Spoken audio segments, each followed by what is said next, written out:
Hoy toca hablar de Stuart. No, de ese no, aunque qué cardao más maravilloso. No, hoy voy a hablar de Al Stewart, el que se parece a Eric Idle. ¿Quién es Al Stewart, Paco? Me diréis. Pues ya estamos otra vez. Esto es como el vídeo sobre Strokes.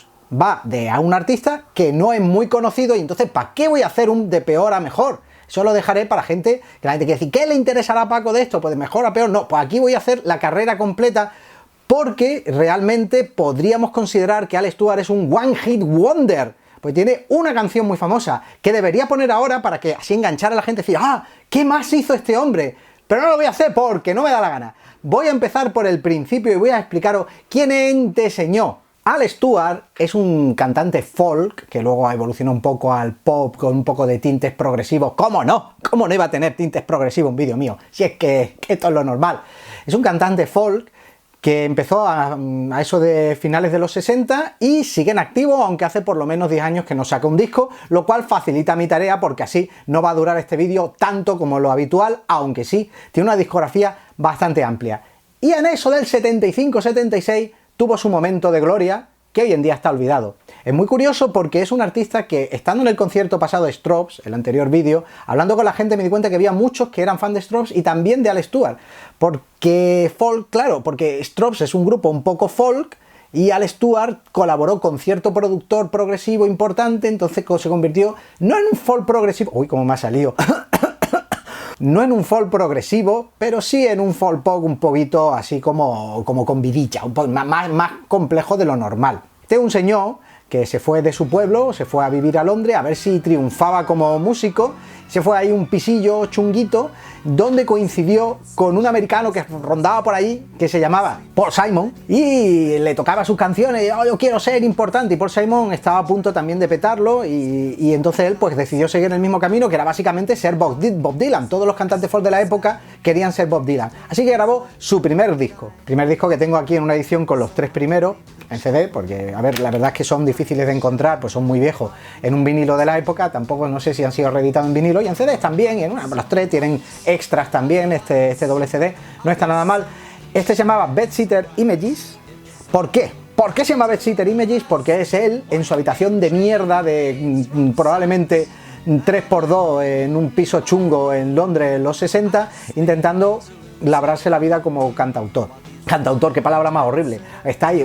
Yo digo cantautor y vosotros ¿qué pensáis? Mi unicornio azul ayer se me perdió. Por ejemplo. Pero no, esta era más bien en plan, voy a hacer, como he dicho, voy a hacer Bob Dylan. Se mete a grabar un disco y lo que hace es un disco más bien de productor, que es de este género que a mí me gusta mucho y que hablaba en mi vídeo de las canciones favoritas mías del año pasado, pop barroco. Este es un tipo de género que es una especie de folk o pop, pero con muchas orquestaciones, pues mira, pensad en Procol Harum o Scott Walker. Entonces esto a él nunca le ha gustado mucho, ha renegado de este disco un poquito, pero yo creo que eso es esa pureza de yo soy un artista puro y esto como lo del Let It Be Naked. No me interesa Naked, no quiero nada Naked, lo quiero como estar, como se grabó. Y como se grabó estaba muy bien, de hecho es lo que hace que este disco sea más interesante que por ejemplo el segundo. Curiosamente la mayoría de las canciones tienen orquestaciones, menos la última que es la que siempre se considera la mejor, y esto probablemente influiría un poco en el disco posterior. Sobre todo la más interesante es la primera, Bedsitter Images, que es la que le da título al disco, que es muy interesante a nivel lírico. ¿Por qué? Porque son sus pensamientos de soy un chaval joven y voy hasta aquí y o me muero de hambre y acabo drogado en una esquina o consigo triunfar. You see, I can't go back till I either win or crack. I'm standing in a one-way street. The stage is set, the story incomplete. But it's alright. Y el chaval más o menos consiguió triunfar con bastante esfuerzo. Sin embargo, la canción más famosa del disco, no, como digo, carece de estas orquestaciones y es una de estas canciones historia. Más bien canciones río de pensamiento, como decía en Strokes a raíz de The Battle y tal, que esto es una cosa muy de balada folk. Solo que en vez de ir sobre, pues no sé, la lama del lago o Tamlin o cualquier cosa así, va sobre sus cosas viviendo en Londres, irse con los amigos. Tiene frases maravillosas de que de repente dice, está hablando de cualquier cosa la canción, de repente, a veces me pregunto cómo sería ser Paul McCartney o la reina, por ejemplo, y de repente dice, jo, pues creo que va a llover. Esta canción que se llama Belika Doodle Day, que no sé qué coño significa lo de Belika Doodle, pero yo para mí que significaría este día chuchipiruli, que se lo acaba de inventar el señor, para mí me da a mí, no lo sé, pero la recomiendo mucho. She looked away. On my Belika Doodle Day.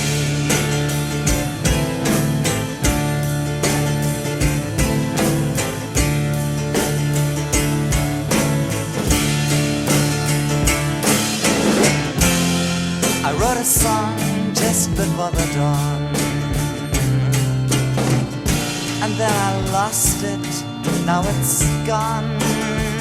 Vamos a pasar al segundo. El segundo es Love Chronicles, donde ya se pone así como pretencioso mal. Esto de quitarse de medio las orquestaciones se ve que lo hizo por la pureza, y lo que hace es llamar más bien a una banda que resulta ser Fairport Convention. 4 de los tíos de Fairport Convention tocan ahí. ¿Qué es Fairport Convention, Paco? Pues creo que lo dije en el anterior vídeo. Es el grupo que más o menos funda el folk rock inglés, que tradicional, no el folk rock inspirado bastante en temas americanos, en Paul Simon, en Bob Dylan, sino el folk rock puramente inglés. Alex Stewart sí empieza con cosas más inglesas, porque su primer single, antes de Best Sitter Images, se llama The Elf, y probablemente sea la primera canción inspirada en Tolkien, ahí en el 60 y no me acuerdo cuánto. O sea que, bien Alex Stewart, bien. Pues se trae todo Fairport Convention, casi todo, graba varias canciones que, a ver, no están mal, están bien, es un disco decente, pero para mí es uno de mis discos menos favoritos de este artista, porque no hay ninguna que me parezca realmente sobresaliente, y es muy conocido por un gran final con una suite de, no sé cuánto dura, no lo pone aquí, pero no sé, 15, 16 minutos contando todas sus experiencias sexuales, porque a ver, este hombre de joven se ve que follaba mucho, o se lo inventa, o era como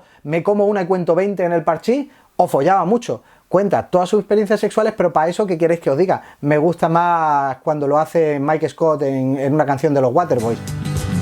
It grew to be less like fucking and more like making love.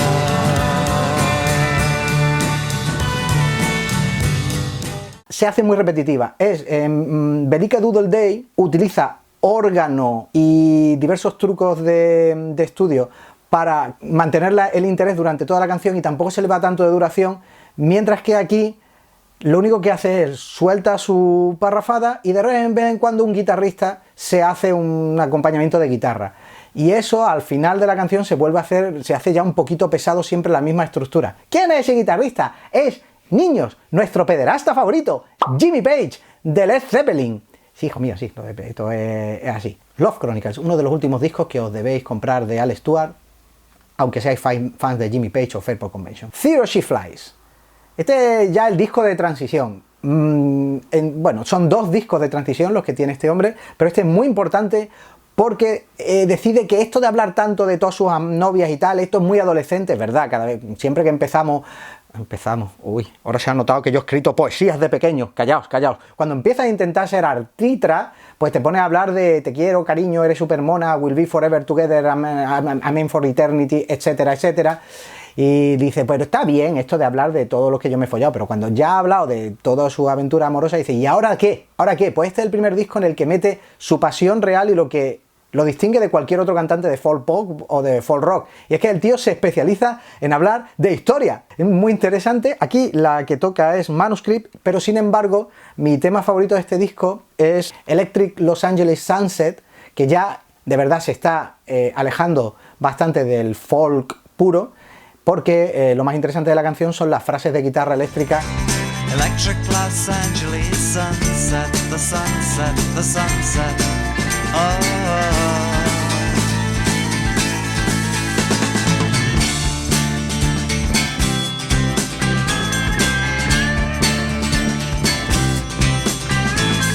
Headlight lit the faces. Esto es que se está subiendo al carro de otra gente que está investigando en hacer folk con mucho rock, con progresivo. Todavía es muy pronto, este disco es muy temprano. Voy a mirar de cuándo es. Es de 1970, es de un año después del disco más importante de Fairport Convention, y aquí sigue tocando gran parte de la escena del folk rock inglés de la época. Está Jerry Conway, está Trevor Lucas, que luego hizo Fothering Guy con Sandy Denny, de la que hablaba en el anterior vídeo. Más o menos está circulando esta gente. Luis Enamo creo que toca en este disco, que ese era el bajista de la primera formación de Renaissance, del grupo del que hablaré en algún momento, en algún vídeo de esto. Un disco de transición, pero ya bastante bueno, con su primer tema histórico, que es Manuscript, que va sobre ¿qué? El asesinato del archiduque Francisco Ferdinando, y que lo conoceréis mejor como Franz Ferdinand, y que dio origen a la Primera Guerra Mundial. Orange, pasamos ya a algunos los tengo en vinilo. Este además es una edición de la época, creo, o sea, y tampoco me costó muy caro. Orange, este es el que se considera el gran disco de transición, más que Zero Ship Flies. ¿A transición a qué? ¡Calma! Calma, no me hagáis decir transición más, porque como soy andaluz, no sé cuándo es la S y cuándo es la C, pero calma, luego hablaremos hacia dónde se dirige este hombre. Vuelve a mezclar alguna temática de sus relaciones amorosas, sobre todo en la canción más reconocible de este disco, más reconocible entre los fans, que es The News from Spain, que va sobre un amor que se le fue a vivir a algún lugar en Andalucía que se llama Carvajal. Y yo no sé ni lo que es eso, te lo juro. ¿Qué tiene esa canción de excepcional? Pues que toca Rick Wakeman. No solo toca Rick Wakeman, es que al igual que Rick Wakeman hizo en Morning Has Broken de Cat Stevens, es lo que le da realmente la calidad, como dirían Sanchidrián, a la canción. El solo de piano de Rick Wakeman es lo que le va en general la calidad general del disco y lo hace bastante más interesante.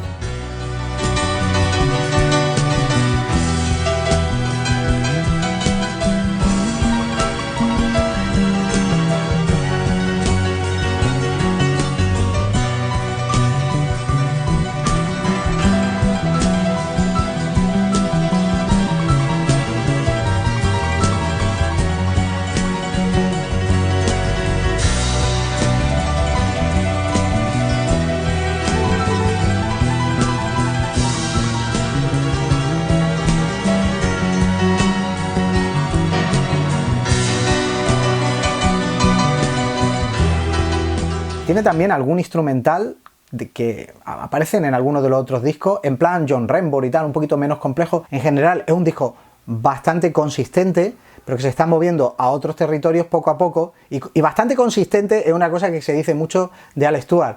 Al igual que me pasaba con Pet Shop Boys, otro de los motivos por los que sería complicado, en Pet Shop Boys lo hice porque son famosos, pero en este caso no, porque no es famoso, es complicado poner en un de peor a mejor, es que realmente ese hombre es como una papilla, es bastante consistente, es homogéneo, no hay muchos discos que sean mucho peores del otro. En general son todos, incluso los que en los 80 tienen peores críticas, son bastante decentes. Casi solo hay una grandísima obra maestra y lo demás es bastante normal. Así que vamos a pasar al cambio. El cambio, que diría el PSOE de Felipe. Mira qué bonita, qué edición más bonita, pues le dio aquí con toda su letrica, aquí abierto, mira qué bonito. ¿Y por qué es el cambio? Porque de repente Alex Stewart decide que ya con The News of Spain y sus canciones confesionales ya había tenido suficiente, dice, me voy a buscar algo, voy a hacer un disco conceptual, que es algo que en la época se hacía bastante, pero lo voy a hacer sobre historia.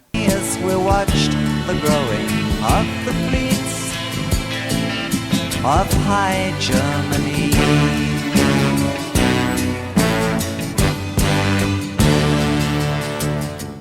Entonces lo hace sobre el pasado, presente y futuro, que es el título del disco. Bastante ambicioso para un disco que apenas dura 45 minutos, como la mayoría de los discos de la época. Entonces se hace un poco un recorrido por el siglo XIX, el XX, y luego termina con una canción sobre el futuro que se llama Nostradamus, que es una de sus canciones más famosas. Pero aquí ya, este es un disco que la crítica pone muy bien, vende muchísimo más de lo esperado, a pesar de que la compañía discográfica le dice, ¿pero qué hace? No haga un disco así, por el amor de Dios, que no lo va a comprar nadie, pon canciones de Te quiero, baby, baby, forever and ever. Y él dice, no, voy a hacer una sobre viejos almirantes de la Armada Británica, voy a hacer una sobre la Guerra Mundial, voy a hacer una sobre las tropas napoleónicas intentando conquistar Moscú. ¿Qué hace Alex Stewart? Pues hace probablemente una de sus mejores canciones, Roads to Moscow.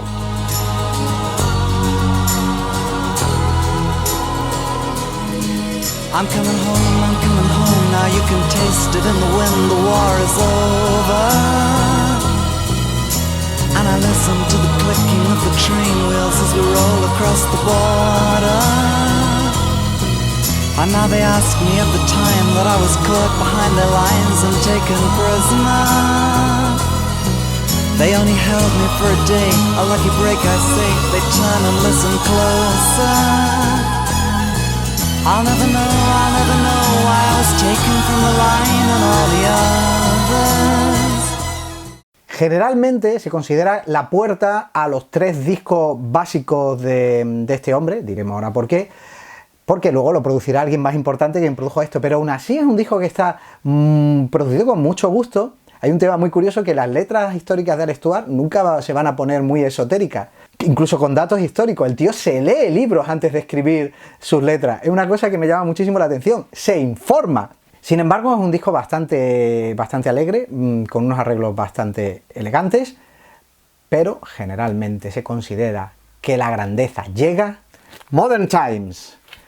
¿Quién es ese que le arregla la vida a Alex Stewart? Ese que le arregla la vida es el gordo, Alan Parsons, que entonces no estaba gordo, ahora sí está gordo.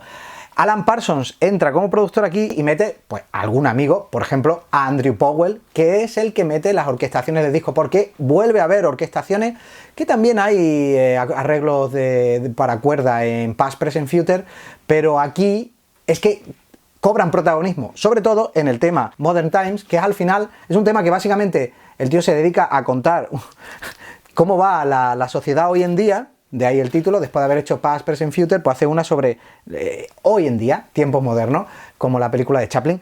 Y entonces, al final de la canción, que como Nostradamus eran como 10 minutos, esta no es tan larga, pero también es canción bastante larga, ya está Alan Parsons, ya están en plan progresivo.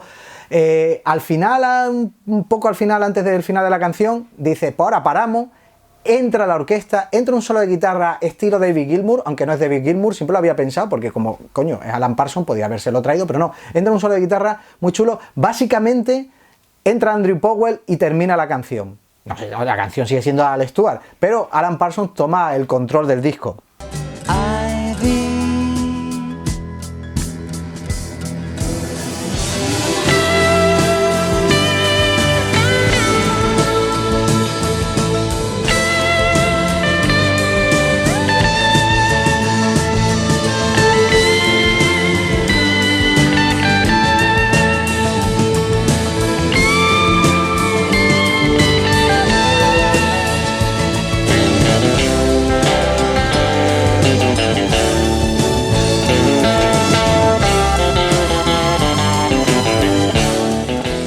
Tiene canciones marineras como The Dark and the Rolling Sea, que a mí ese es un tema que me gusta bastante, canciones ligeras como Apple Cider Reconstitution. En general, la segunda cara es la que más me gusta, pero tiene también su single rápido, que es Carol. The lights go dim as the music starts. It's easy to forget. Oh, Carol, I think it's time for run undercover. Believe me, you're everyone's and nobody's lover. Una canción sobre un libro de ciencia ficción, que es Sirens of Titan. Este es casi su obra maestra, su segundo mejor disco. No es su mejor disco, porque el mejor disco es, y ya sí, llegó, venga, 1, 2, 3...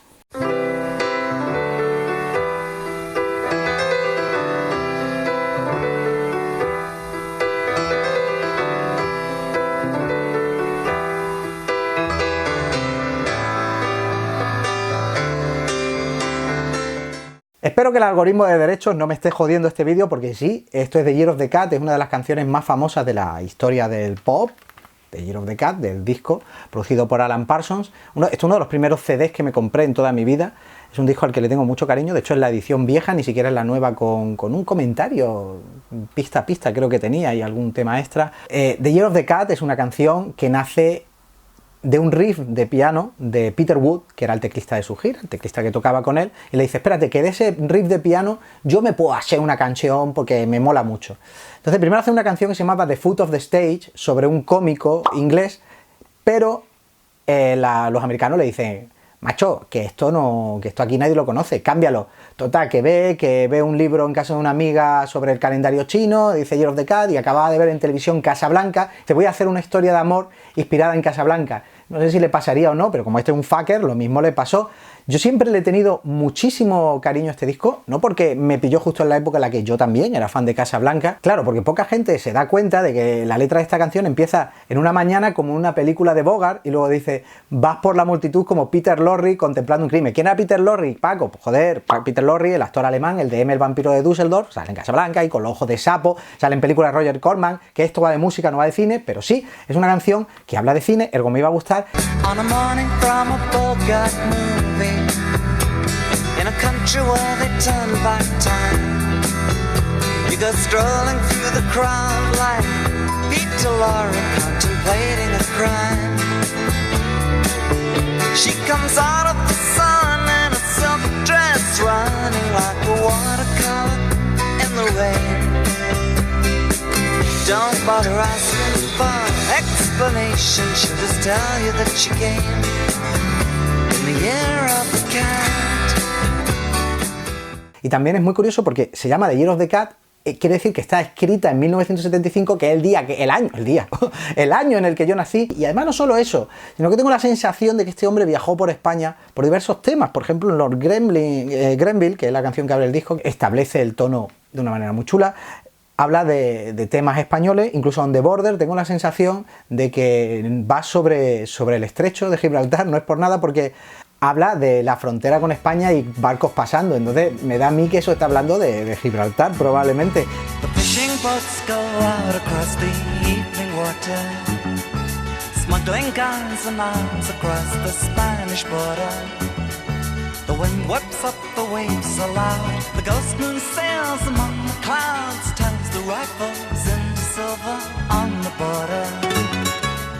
Tiene canciones, igual que alguna de Jethro Tull, igual que muchos artistas, sobre la fama, porque ya había alcanzado un nivel importante de reconocimiento, como One Stage Before.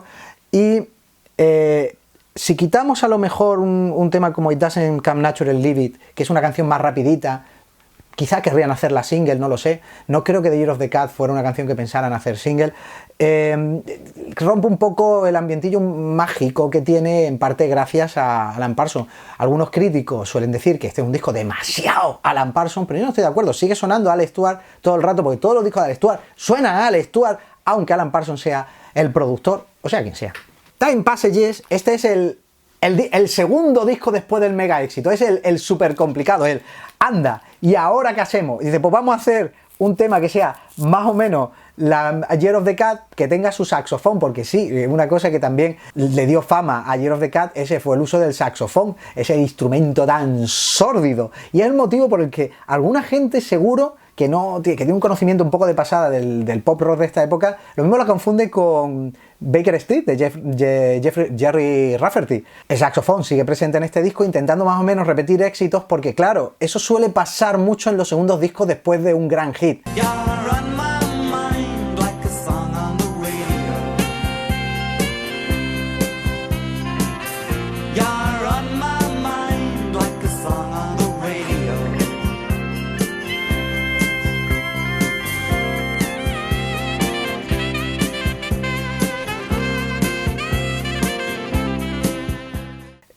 Aunque en general, a mí este no me acaba de convencer, parece un poquito ya en piloto automático con respecto al anterior. Sí que tiene una canción ñoña, que es el Palacio de Versalles, que es como muy lánguida, lenta, parece realmente francesa, tiene una inspiración francesa.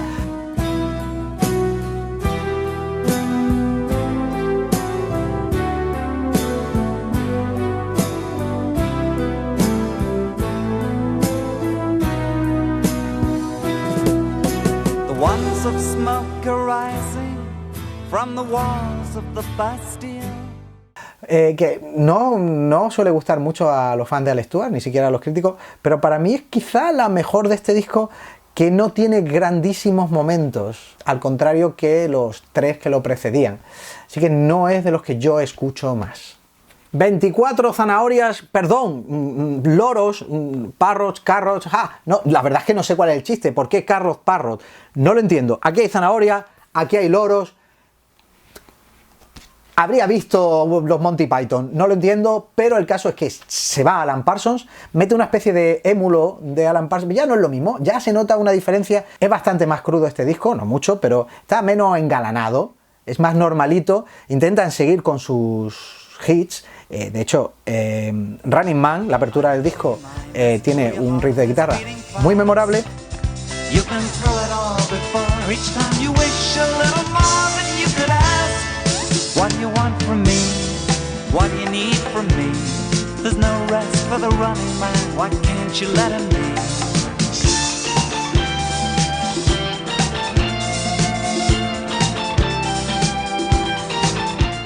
Pero también es el primer disco en el que aparece realmente una canción mala, que da un poquito de vergüencita.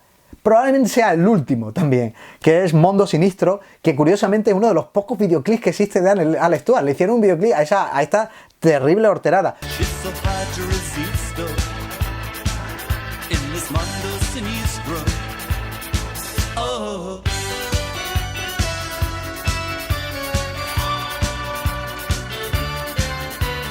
Pero se nota que el tiempo está cambiando, que el progresivo y las cosas un poco demasiado complejas están cambiando, que hay mucha influencia ya en la música británica de la New Wave americana y empieza a cambiar el sonido del disco.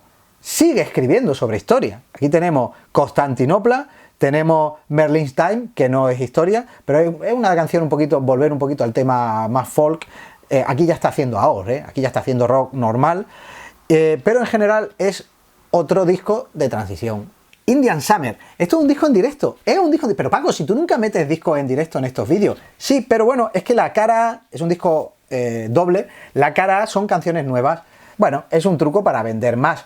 No son malas canciones los de la cara A. De hecho, alguna es mejor que la que probablemente sean descartes o composiciones hechas más o menos al mismo tiempo que 24 zanahorias / loros. Hace que valga la pena comprarse el disco.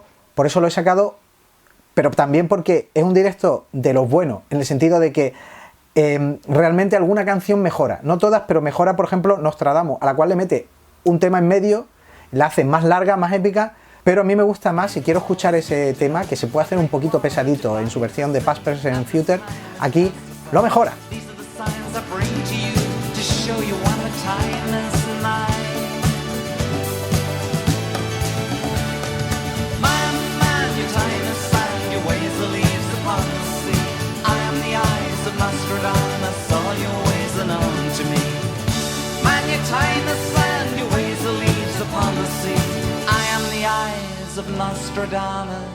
Y después de ese disco, dicen, los 80 están aquí, ¿qué hago con mi vida? Desaparece durante un tiempo, no sé por qué muy bien, y eso que me he leído su autobiografía, pero se me ha olvidado. Desaparece durante un tiempo y vuelve con un disco de portada bastante ochentera, Russians and Americans, que parece que va de la Guerra Fría y tal, o sea, ya también muy ochentero, pero realmente no va de eso, no es conceptual, aunque lo parece. Aquí ya Alex Stewart deja de vender como loco, ya empieza a ser un artista minoritario porque, bueno, el tiempo pasa, no tiene ningún single de importancia, pero toda la cara B de este disco a mí me parece bastante interesante. Tiene su intento de canción movida memorable, que es Strange Girl.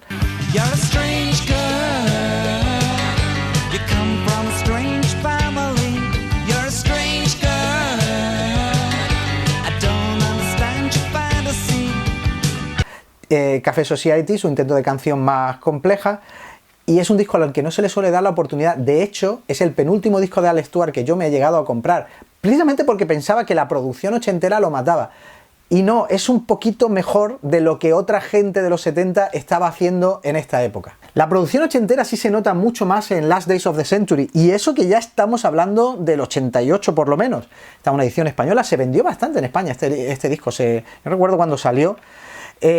Hay otro de esos pequeños lapsos de gusto, como Red Tupé, que sí, es una canción que se llama Tupé Rojo. No me preguntéis por qué. La producción mata un poco este disco, pero no es tan malo como algunos dicen. Generalmente se le considera el punto más bajo de su carrera. No estoy del todo de acuerdo. Tiene sus canciones. Hay una muy interesante, que es Josephine Baker, que dice: nací demasiado tarde para ver a Josephine Baker bailar en un cabaret de París y tal. que ese es interesante porque prefigura lo que será su mejor disco de su última etapa. Tiene incluso una canción a lo Jethro Tull con flauta de escupitajo, que es Antártica.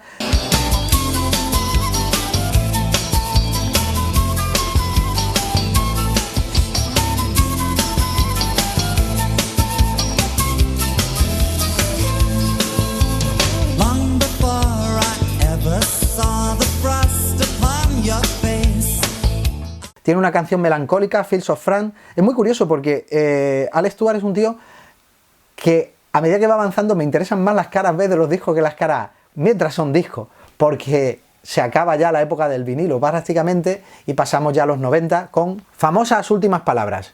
A partir de aquí, con una excepción, los discos de Alex Stewart ya se convierten muy homogéneos, ya tampoco tiene a grandes productores, ya no se le ocurra mucho.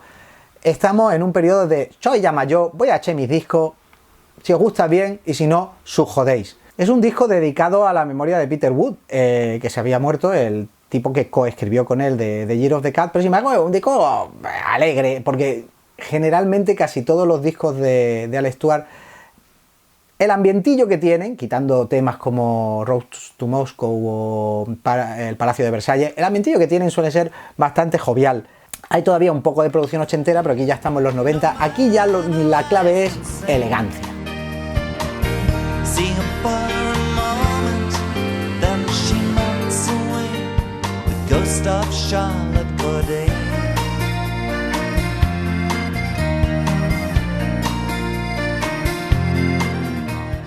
Y de repente se marca otro disco conceptual, Between the Words. Conceptual en el sentido de que va de el periodo de entreguerras, que es una cosa que es un periodo que a él se ve que le gusta muchísimo, como se veía, que antes lo había anunciado, en Last Days of the Century, hablando de Josephine Baker. El disco es acústico, pero no es acústico aburrido. Vamos a ver si me explico. Cuando alguien dice, ha hecho un disco acústico, pues alguien piensa en, yo qué sé, en la mierda de Lauryn Hill que hizo para el MTV acústico, o cualquier mierda acústica del Unplugged de la MTV, o discos de folk aburrido en el que todas las canciones suenan igual. No, aquí hay muchísima variedad. Abre con una canción movida que se llama Night Train to Munich, basada en una película de Carol Reed, que además no conoce nadie, de espías y tal.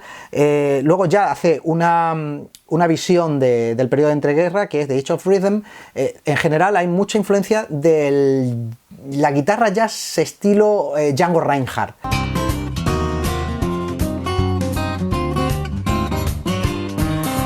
Today I feel like Dorothy Parker. Today I've got the critical eye.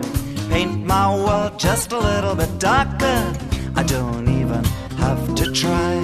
Pero aunque eso no te guste mucho, que a mí tampoco me fascina, el disco entero es buenísimo. Si hubiera hecho un de peor a mejor, quizá lo habría puesto como segundo o tercero, ahí justo con Modern Times. Porque si quitamos una especie de el pastiche sobre la guerra civil española, Always the Cause, que es como una marcha de los soldados republicanos, y a lo mejor la canción dedicada a Stalin suena un poco demasiado pastiche de música rusa, pero claro, es lógico, si está haciendo una cosa sobre una época determinada y sobre una temática determinada, pues que utilice ciertos lugares comunes. Aún así, mi momento favorito de todo el disco es tirar al final, que hace una canción de las raras canciones melancólicas que hablaba antes en la discografía de Alex Stewart, que se llama Riéndose hacia 1939. Out onto the balcony come the king and queen, and the crowd go wild. He's a little bit nervous, but that's just fine. And they're laughing into 1939. Oh, laughing into 1939. Que ya va a hacer una idea de lo irónico del título. Es una canción con una letra alegre de gente celebrando el año nuevo. Dice, a ver qué nos deparará 1939. ¿Qué deparará 1939? Pues te digo yo que a partir de 1939 la cosa no va a ser divertida. Por eso la instrumentación, la composición y el tono es sombrío. Y acaba con un instrumental de uy, lo que va a pasar en Alemania y alrededores. Down in the Cellar es el único disco de Alex Stewart que no tengo, porque es un disco conceptual sobre el vino. Vino. Ole, mira, mira, mira, mira. 6 euros botella. ¿Has visto? Vinazo, ¿eh? Después de su disco conceptual sobre el vino, viene A Beach Full of Shells. Estamos hablando ya de que estamos en 2005. Los discos se espacian mucho entre ellos. Mientras que Down in the Cellar, del que no he hablado por hacer el chiste de que odio a... Bueno, odio es muy fuerte. Me cae muy mal los snobs del vino. Porque los enólogos, bien, si tú quieres saber si un vino está picado, si un vino es más barato, más barato no, más de mejor producción, mejor calidad, o más fuerte, menos fuerte, intentar identificar los matices, todo eso está bien. A mí lo que me joden son los snobs del vino. Pues este disco, al igual que el anterior, es bastante consistente, pero tiene momentos de brillantez que en Down in the Cellar yo no he apreciado, a pesar de que solo lo escucho en Spotify. Intenta montar este disco a través de volver al tema de épicas como Road to Moscow, Love Chronicles, a través de un par de épicas sobre dos puntos en el tiempo, que son Clase del 58 y En algún lugar de Inglaterra de 1915, que es mi favorita de todo el disco. And I'm up in the air, looking down at a girl on a bed. She's lying asleep on her side, with a book at her head. And it's someone who left long ago. Was it something I said? And I hope that she's reading King Lear, but it's Twelfth Night instead. Pero luego acaba editando versiones recortadas, no sé cómo serán las largas. Alrededor de esta época él tiene su web y todo, y su club de fans, y muchas de las rarezas de este hombre que me gustaría mucho que salieran recopiladas, las lanza a través de su página fan. No tengo yo muy claro si las versiones completas existen. Lo que sí es que para este disco estaba destinada una de sus mejores canciones, que está totalmente inédita, más allá de una de esas publicaciones para el club de fans, que es Coldest Winter in Memory. Guardian angels, wherever you may be, reach down and keep my soul for me.